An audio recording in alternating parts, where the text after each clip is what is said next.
எல்லாருக்கும் வணக்கம். இன்னைக்கு நம்ம இந்த various diseases and homeopathic treatment, இந்த பல்வேறு நோயில இன்னைக்கு ஒரு இன்ட்ரெஸ்டிங்கான ஒரு நோயை பத்தி தெரிஞ்சுக்க போறோம். அதுல என்னன்னா, பல பேருக்கு இப்படி ஒரு நோய் இருக்கிறதே தெரியாது. அந்த அவேர்னஸ்க்காக தான் இந்த ஒரு செஷன்.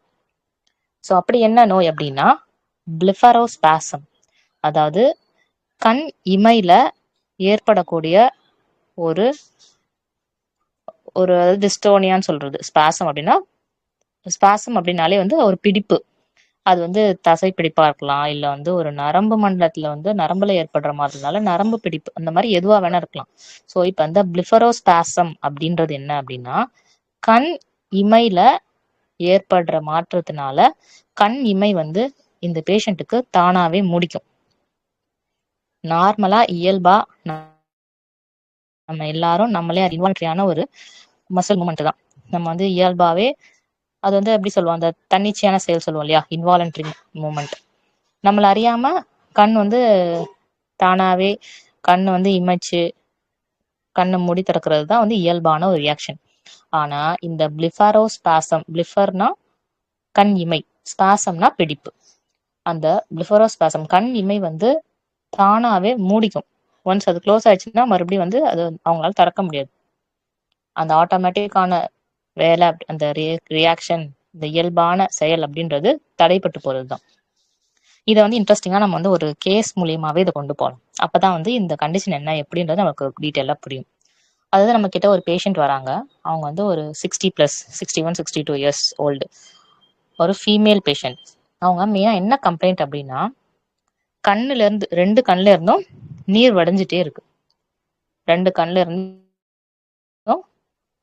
அடிக்கடி வந்துட்டே இருக்கு. இப்ப அவங்க ஒருத்தவங்க யார்கிட்டயாவது பேசுறாங்க அப்படின்னா, அவங்க கேக்குறாங்க, என்னாச்சு, ஏன் அழுவுறீங்களா அப்படின்னு கேக்குற அளவுக்கு இயல்பாவே நார்மலாவே அவங்க கண்ணுல இருந்து தண்ணி வடிச்சிட்டே இருக்கு. இது மட்டும் இல்லாம அவங்களுக்கு மெயினா என்ன பிரச்சனை அப்படின்னா, அவங்களுக்கு ஒருத்தவங்களுக்கு நேரா பார்த்து பேசவே முடியல, நேரா பார்க்கவே முடியல. அவங்களால ஸ்ட்ரைட்டா ஐ டு ஐ அப்படின்ற மாதிரி அவங்க நேரா பார்க்க முடியல. கண்ணு அவங்களே மீறி இறுக்கி மூடிக்குது. இந்த ஒரு வார்த்தை தான் அவங்க அந்த பேஷண்ட் சொல்லிட்டே இருக்கிறது. என்னால நேரா ஃபோக்கஸ்டா பார்க்கவே முடியல, நேரா ஒருத்தரை பார்த்து பேசவே முடியல, கண்ணு இறுக்கி மூடிக்குது. அதுல எப்ப எல்லாம் அந்த கண்ணு இறுக்கி மூடிக்கிறது ரொம்ப ஜாஸ்தியா இருக்கு அப்படின்னா, ஏதாவது டிராவல் பண்றப்ப காத்து பட்டாலோ, இல்ல அதிகமான வெளிச்சம் பட்டாலோ, இந்த மாதிரியான சூழ்நிலையில கண்ணு மூடிக்கிறது அப்படின்றது ரொம்ப இதா இருக்கு. அதுலயும் இப்ப ஜாஸ்தியா எப்படி அப்படின்னா, முக்கியமா இப்ப சாப்பிடுறப்போ, வாயை திறக்கிறப்ப ஆட்டோமேட்டிக்கா கண்ணு மூடிக்குது, என்னால சாப்பிட. இது எவ்வளவு ஒரு கொடுமையான ஒரு விஷயம் தெரியுமா? அவங்க என்ன சொல்றாங்க அப்படின்னா, நாங்க எல்லாரும் உட்காந்து டேபிள்ல சாப்பிடுறப்போ என்னால எதிர்த்தாப்புல உட்காந்துருக்க எங்க வீட்டுல இருக்கிறவங்களுக்கு என்னால சாப்பாடே போட முடியல, எனக்கு ரொம்ப கஷ்டமா இருக்கு அப்படின்னு சொல்லிட்டு. அதாவது இந்த பிளிஃபரோஸ்பாசம், அதாவது இந்த கண் இமை மூடிக்கிறது அப்படின்றது ஒரு ஒரு உயிருக்கான ஆபத்தான நோய் கிடையாது. ஆனா இது அந்த பேஷண்ட்டுடைய அன்றாட வாழ்க்கையவே, அன்றாட செயல்களை பெரிய அளவு பாதிக்கக்கூடிய ஒரு விஷயம். அதுதான் இதுல ரொம்ப ஒரு மோசமான. ஸோ இதுதான் பேஷண்டோட முக்கியமான கம்ப்ளைண்ட்ஸ். அதாவது அவங்களே அறியாம நல்லா இருப்பாங்க, திடீர்னு சாப்பிட போறாங்க இல்ல பேசுறாங்க, எதுனா கண் ஆட்டோமேட்டிக்கா மூடிக்கும். அதுக்கப்புறம் அவங்க ஸ்ட்ரெயின் பண்ணி திறக்கிற மாதிரி இருக்கும் கண்ணியுமே. இதுதான் இந்த பிளிஃபரோஸ்பாசம் அப்படின்றது. ஸோ இதுதான் அந்த பேஷண்ட் வராங்க. இப்ப அந்த பேஷண்ட் நம்ம கிட்ட ட்ரீட்மெண்ட்ல இருக்காங்க. மெடிகேஷன் எடுத்து ஃபர்ஸ்ட் கோர்ஸ் தான் மெடிகேஷன் முடிஞ்சிருக்கு. ஃபர்ஸ்ட் கோர்ஸ் எடுத்ததுக்கு அப்புறமே நல்ல இம்ப்ரூவ்மெண்ட் இருக்கு, ஒண்டர்ஃபுல்லான இம்ப்ரூவ்மெண்ட் இருக்கு. அவங்களுக்கு அந்த தண்ணி வடிகிறது குறைஞ்சிருக்கு. இப்போ அவங்களால நேரா பார்த்து என்னால பேச முடியுது அப்படின்னு சொல்லியிருக்காங்க. ஸோ இதெல்லாம் ஒரு ஒண்டர்ஃபுல்லான ஒரு good progress. Patient still under treatment. But இதுக்கு என்ன அப்படின்னா, ஸோ இதுதான் அந்த blepharospasm case. Patient still under treatment. So இப்போ இந்த கண்டிஷனை பத்தி டீட்டெயிலா பார்க்கலாம். இந்த பிளிஃபரோஸ்பாசம், BLEPHAROSPASM, பிளிஃபரோஸ்பாசம் அப்படின்னா அது ஒரு நியூரலாஜிக்கல் மூமெண்ட் டிசார்டர். அதாவது கரெக்டான எக்ஸாக்டான ஒரு காஸ் இந்த நோய்க்கு இன்னும் கண்டுபிடிக்கப்படல. இடியோபதிக் காஸ், அதாவது அன்னோன் ஆரிஜின். இது எக்ஸாக்டான காரணம் இதுதான் அப்படின்றது இதுக்கு தெரியாது. ஸோ இந்த பேஷண்ட்டே ஃபர்ஸ்ட் என்ன சொல்லி வந்தாங்க அப்படின்னா, நான் ஐ செக்அப் டாக்டர் எல்லாமே நான் பார்த்துட்டேன், எனக்கு வந்து கண்ணில் எந்த பிரச்சனையுமே இல்லை, எல்லாமே நார்மலா இருக்கு, இதா இருக்குன்னு சொல்லிட்டாங்க. ஆனா எனக்கு இந்த இது வந்து இருக்கு, நான் பார்க்காத டாக்டரே கிடையாது அப்படின்னு சொல்லி தான் இந்த பேஷண்ட் ஃபர்ஸ்ட் வந்தது. ஸோ அப்படி இருக்கிறப்போ இந்த பிளிஃபராஸ்பாசம்க்கே உண்டான ஒரு விஷயம் என்ன அப்படின்னா, ஸ்ட்ரக்சுரலா கண்ணுலயோ இல்ல கண் சம்பந்தப்பட்ட இடத்துலயோ வந்து ஸ்ட்ரக்சுரலா எந்த ஒரு மாற்றமோ எந்த ஒரு இதுவோ எதுவுமே இருக்காது, எந்த ஒரு டிஃபரன்ஸோ எல்லாமே நார்மலா இருக்கும் என்ன செக் பண்ணாலும். அதுதான் ஒரு பிரச்சனை இந்த இந்த நோயை பொறுத்தவரை. ஸோ இது வந்து ஒரு நியூராலஜிக்கல் மூவ்மெண்ட் டிசார்டர். அது நரம்பு சம்பந்தப்பட்ட அந்த கண் இமை மூடி திறக்கிறது இல்லையா, அதுல ஏற்படுற பிரச்சனை. இது என்ன அப்படின்னா, involuntary repetitive contraction of muscles around eyes, abnormal blinking, eyelids வந்து ட்விச்சிங், சில பேருக்கு துடிக்கும், சிலருக்கு வந்து ஃபோர்ஸ்ட் ஐலிட் க்ளோஷர், அதாவது இன்வாலன்ட்ரி க்ளோஷர் ஆஃப் ஐலிட், நம்மளே அறியாம கண் இமை வந்து மூடிக்கிறது, இன்வாலன்ட்ரி க்ளோஷர் ஆஃப் ஐலிட், அதுதான் இந்த பிளிஃபரோஸ்பாசம் அப்படின்றது. ஸோ இது வந்து ஃபோக்கல் டிஸ்டோனியான்னு சொல்றாங்க. டிஸ்டோனியா அப்படின்னா பர்டிகுலரா ஒரு இடத்துல அந்த தசை வந்து வேலை பார்க்காம செயல்படாம போறது, அதுதான் ஃபோக்கல் டிஸ்டோனியா அப்படின்றது. இது பெரும்பாலும் இந்த பிளிஃபரோஸ்பாசம் அப்படின்றது 2 கண்ணையுமே தான் பாதிக்கும். இதுல வந்து மேஜரா எதை சொல்லப்படுது அப்படின்னா, இது வந்து ஒரு நியூராலஜிக்கல் ஒரு நரம்பு சம்பந்தப்பட்ட இது, அதாவது பிரெயின்ல பேசல் கேங்லியா அப்படின்னு ஒரு இடம். அது எதுக்கு அப்படின்னா, இந்த மாதிரி கண் இமைக்கிறது, துடிக்கிறது, கண் மூடி திறக்கிறது, இந்த கண் இமை சம்பந்தப்பட்ட ஃபங்க்ஷன் நடக்கிற இடம் தான் கேங்லியா அப்படின்றது. ஸோ அந்த இடத்துல ஏற்படுற ஒரு டிஸ்ஃபங்க்ஷன்னால தான் இந்த கண் இமை வந்து சடனா மூடிக்கிறது, இன்வாலண்டரியா இறுக்கி மூடிக்கிறது கண்ணு, இந்த பிரச்சனை எல்லாம் வருதுன்றது இந்த பிரெயின்ல ஏற்படக்கூடிய அந்த பிரெயின் சர்க்கியூட்ல சிக்னல்ல ஏற்படக்கூடிய பிரச்சனைனால.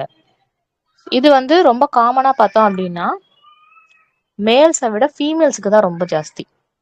இப்ப அதே மாதிரி இந்த பிளிஃபரோஸ்பாசம் வர ஏஜ் குரூப் பார்த்தோம் அப்படின்னா ஒரு 45ல இருந்து ஒரு 60 வயசு இந்த மாதிரி ஒரு எல்டர்லி பீப்புளுக்கு தான் வந்து இந்த பிரச்சனை வருது. ஸோ இப்போ நம்ம பார்த்த அந்த கேஸ்லயுமே அவங்க வந்து ஒரு ஃபீமேல் பேஷண்ட் தான், ஏஜ் பார்த்தீங்கன்னாலும் ஒரு 60+. ஸோ இப்படி ஒரு நோய் இருக்கு, அதுக்கு வந்து தீர்வு இருக்கு, ஹோமியோபதியில அது வந்து நல்லா குணப்படுத்த முடியும் அப்படிங்கிறதுக்கு தான் மெயினான இந்த அவேர்னஸ்ஸே. ஜெனரலா இந்த மாதிரி இருக்கிறவங்க வந்து என்னோட இயல்பாவே அப்படிதான், வருஷமா இருக்கு, அதோட பழக ஆரம்பிச்சிருவாங்க டே டு டே லைஃப்ல. அது இல்லாம இப்படி இது ஒரு நோய் இருக்கு, ஒரு கண்டிஷன் இருக்கு, இதுக்கு இந்த மாதிரியான சிம்டம்ஸ் இருக்கும், இதை வந்து சரிப்படுத்த முடியும், அதுதான் இந்த வீடியோவோட இது. ஸோ முக்கியமா இதுல வந்து என்னென்ன சிம்டம்ஸ் இருக்கும் அப்படின்னு பார்த்தோம்னா, அன்கண்ட்ரோல்டு பிளிங்கிங். ஒரு சில பேஷண்ட்க்கு வந்து கண்ணு வந்து இமைச்சிட்டே இருப்பாங்க தன்னையே அறியாம. அவங்களுக்கு வந்து இந்த கண்டிஷனால தான் நமக்கு இருக்கு அப்படின்னே தெரியாம கூட சில பேர் இருக்கலாம். அன்கண்ட்ரோல்டு பிளிங்க், தன்னையே அறியாம கண் வந்து சிமிட்டிக்கிட்டே இருக்கிறது. நிறைய பேருக்கு வந்து ட்ரை ஐ இருக்கும், அதாவது இரிட்டேஷனா அந்த கண்ணில் வந்து இயல்பாவே வந்து அந்த ஒரு திரவம் மாதிரி ஒரு லூப்ரிகேஷன் வந்து ஒரு இருக்கும், அது இல்லாம ஒரு ட்ரை ஐயா இருக்கிறதுனால கூட அந்த ஒரு பிளிங்கிங்கோ இல்லை க்ளோஷரோ இருக்கும். ஸோ அந்த மாதிரி இருக்கிறவங்களுக்கு ஜென்ரலா டாக்டர்ஸ் வந்து லூப்ரிகேட்டிங் ஐ ட்ராப்ஸ் கொடுப்பாங்க, அது எடுக்கிறப்ப கொஞ்சம் பெட்டரா இருக்கும். இது இல்லாம சில பேருக்கு வந்து கண்ணில் வந்து வலி இருக்கும், கண்ணில் நீர் வடிகிறது லேக் இருக்கும். இதெல்லாம் எப்ப ஜாஸ்தி ஆகும் அப்படின்னா, அதிகமான வெயில் பட்டா, சில அந்த போட்டோஃபோபியான்னு சொல்லுவாங்க, வெளிச்சம் வந்து பார்க்கவே முடியாது அவங்களால, ஒரு வெயில்ல வெளியில போகவே முடியாது, பயங்கரமா கண்ணு கூசும், கண்ணு இரிட்டேஷன் இருக்கும், காத்து பட்டா ஒத்துக்காது, டிராவல் போக முடியாது, டிஃபிகல்ட்டி கீப்பிங் ஐ ஓப்பன், அவங்களால கண்ணை திறந்து வைக்க முடியாது, டக்குன்னு வந்து சடனா கண்ணு வந்து இமை வந்து மூடிக்கும். இதுதான் பிளிஃபரோஸ்பாசம். ஃபோர்ஸ்ஃபுல் க்ளோசிங் ஆஃப் ஐலிட்ஸ், அதுதான் இந்த கண்டிஷன் அப்படின்றது. ஸோ இவங்களுக்கு வந்து ஜென்ரலா அந்த போட்டோஃபோபியாலாம் இருக்கு அப்படின்னா அவங்களுக்கு டார்க் சன்கிளாசஸ் யூஸ் பண்ணலாம். அதெல்லாம் யூஸ் பண்றது இந்த பேஷண்ட்டுக்கு கொஞ்சம் பெட்டரா இருக்கும். இந்த கண் இமை வந்து தன்னிச்சையா மூடிக்கும், அதுதான் இந்த பிளிஃபரோஸ்பாசம் அப்படின்றது. இந்த பிளிஃபரோஸ்பாசம் வந்து மெயினா யாரெல்லாம் ரொம்ப அதிக மன அழுத்தம், சோர்வு, மனக்கவலை, இல்லை ஸ்ட்ரெஸ்ல ரொம்ப வருஷமா அந்த மாதிரிலாம் நான் யாரெல்லாம் அந்த மாதிரி இது பண்றாங்களோ, ஸ்ட்ரெஸ் ஃபேஸ் பண்றாங்களோ அவங்களுக்கு இது வரத்துக்கு வாய்ப்புகள் அதிகமா இருக்கு. ஸ்ட்ரெஸ் வந்து ஒரு ரொம்ப முக்கியமான ஒரு ஃபேக்டர் இந்த பிளிஃபரோஸ்பாசம்க்கு. ஸோ இது வந்து நமக்கு உயிருக்கு ஆபத்தான நோய் கிடையாது. ஆனா நம்ம டெய்லி அன்றாடம் செய்யற வேலைகள்ல படிக்கிறதோ இல்ல வந்து ஒரு வண்டி ஓட்டுறதோ வேலை செய்யறது, இப்ப இந்த பேஷண்டே சொன்ன மாதிரி அவங்களால வந்து சாப்பாடை பார்த்து சாப்பிட முடியல, நேரா ஒருத்தவங்கள்ட்ட பேச முடியல, ஒருத்தவங்களுக்கு வந்து சாப்பாடு வைக்க முடியல. அந்த மாதிரி இருக்கிற சூழ்நிலை டக்குன்னு ஆட்டோமேட்டிக்கா கண்ணு மூடிடுச்சுன்னா அவங்களால எந்த வேலையுமே செய்ய முடியாது. தன்னோட வேலைகளை கூட தன்னால செய்ய முடியாது. இது வந்து ரொம்ப கவனிக்க வேண்டிய ஒரு நோயா இருக்கு. ஸோ இந்த பிளிஃபரோஸ்பாசம்க்கு நமக்கு வந்து நிறைய மருந்துகள் இருக்கு. அதுல ஒரு சில முக்கியமான மருந்துகள், அதோட சிம்டம்ஸ் என்ன அப்படின்றதே சொல்றேன். அகாரிகஸ் அப்படின்னு ஒரு மருந்து இருக்கு. இனிமே அதிகமா துடிக்கிறது, அந்த தன்னிச்சையான தசை அசைவு அதெல்லாம் இருக்கு அப்படின்னா அந்த அகாரிகஸ் அப்படின்ற மருந்து இண்டிகேட் ஆகும். இது இல்லாம ஜிங்கமெட், அந்த நரம்பு பிரச்சனைனால கண்ணுல எரிச்சல் வருது, இதெல்லாம் இருந்துச்சுன்னா ஜிங்கமெட் இண்டிகேட் ஆகும். இது இல்லாம குப்ராமெட் அப்படின்னு ஒரு ஹோமியோல மெடிசன் இருக்கு. அது வந்து அந்த தசை பிடிப்பு ஸ்பாசம் அப்படிங்கிறதுக்காகவே உள்ள மெடிசன் அந்த குப்ராமெட் அப்படின்றது. இது இல்லாம ஹயோசியாமஸ் அப்படின்னு ஒரு மெடிசன் இருக்கு. இந்த முக தசை அசைவு, அதாவது ஃபேஷியல் ட்விச்சிங், முகத்துல ஒரு தசை தன்னிச்சையா நடுங்கிறது, ட்விச்சிங் இருக்கிறது, இதுக்கெல்லாம் வந்து ஹயோசியாமஸ்னு ஒரு மெடிசன் இருக்கு. தென் சிக்குட்டா விரோசா அப்படின்னு பயங்கரமான தசை சுருக்கம் வலி எல்லாம் இருக்கு அப்படின்றப்போ இந்த சிக்குட்டான்ற மெடிசன் இண்டிகேட் ஆகும். இது இல்லாம ஜெல்சீனியம்னு ஒரு மெடிசன் இருக்கு. இது வந்து ரொம்ப காமனா அந்த மன சோர்வுல யார் அதிகமா இருக்காங்களோ, ஸ்ட்ரெஸ்ல யார் அதிகமா இருக்காங்களோ, அதனாலே உங்களுக்கு இந்த கண் இமை பிரச்சனை வரவங்களுக்கு இந்த ஜெல்சீனியம்ன்ற மருந்து ரொம்ப முக்கியமான இண்டிகேட் ஆகும். ஸோ நம்ம கொடுத்த முக்கியமான மெடிசன்ல இந்த ஜெல்சீனியம்ன்ற ஒரு முக்கியமான மெடிசன் கொடுத்தது. இந்த மெடிசன் கொடுத்ததுக்கு அப்புறம் அந்த பேஷண்ட் ஒண்டர்ஃபுல்லா அந்த சிம்டம்ஸ் வந்து ரிலீவ் ஆனாங்க. இது இல்லாம பெலடோனா, அவங்களுக்கு வந்து திடீர்னு சடனா கண் வலி வர்றதோ இல்ல அந்த ஒரு சிம்டம்ஸ் என்னவா இருந்தாலும் அந்த ஒரு திடீர் அப்படின்ற ஒரு இது இருக்கும். திடீர்னு ஸ்பாசம் வர்றது, திடீர்னு வலி வர்றது, இந்த மாதிரி இருக்க சிம்டம்ஸ்க்கு பெலடோனான்ற மெடிசன் இண்டிகேட் ஆகும். ஸோ இதெல்லாம் வந்து ஜஸ்ட் ஒரு அவேர்னஸ்க்காக, இந்த மாதிரி இருக்கிற கண்டிஷனுக்கு ஹோமியோபதியில மெடிசன் இருக்கு அப்படிங்கிறதுக்காக ஒரு அவேர்னஸ் வீடியோ தான், அவேர்னஸ் செஷன் தான் இது. ஸோ இந்த பிளிஃபரோஸ்பாசம் அப்படின்ற கண்டிஷன், அதாவது கண் இமை வந்து துடிக்கிறதோ இல்ல வந்து தன்னிச்சையா இன்வாலண்டரியா கண் இமை தானா மூடிக்குது, இல்ல கண்ணுல இருந்து நீர் வடிகிறது, இந்த மாதிரிலாம் இருக்கு அப்படின்றப்போ நம்ம அந்த மாதிரியான சிம்டம்ஸை நம்ம அலட்சியப்படுத்தக்கூடாது.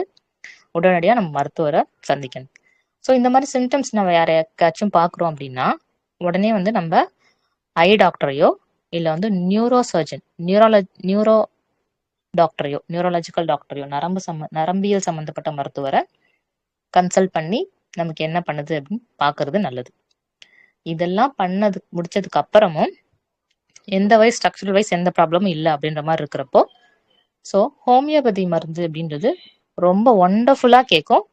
பேஷண்ட்டை இந்த மாதிரியான சிம்டம்ஸ்ல இருந்து நம்ம நல்லாவே ரெக்கவர் பண்ணி கொண்டு வரணும். ஸோ இதுதான் இந்த வீடியோல சொல்ல நினைச்ச விஷயம். It's all about the session. Thank you so much.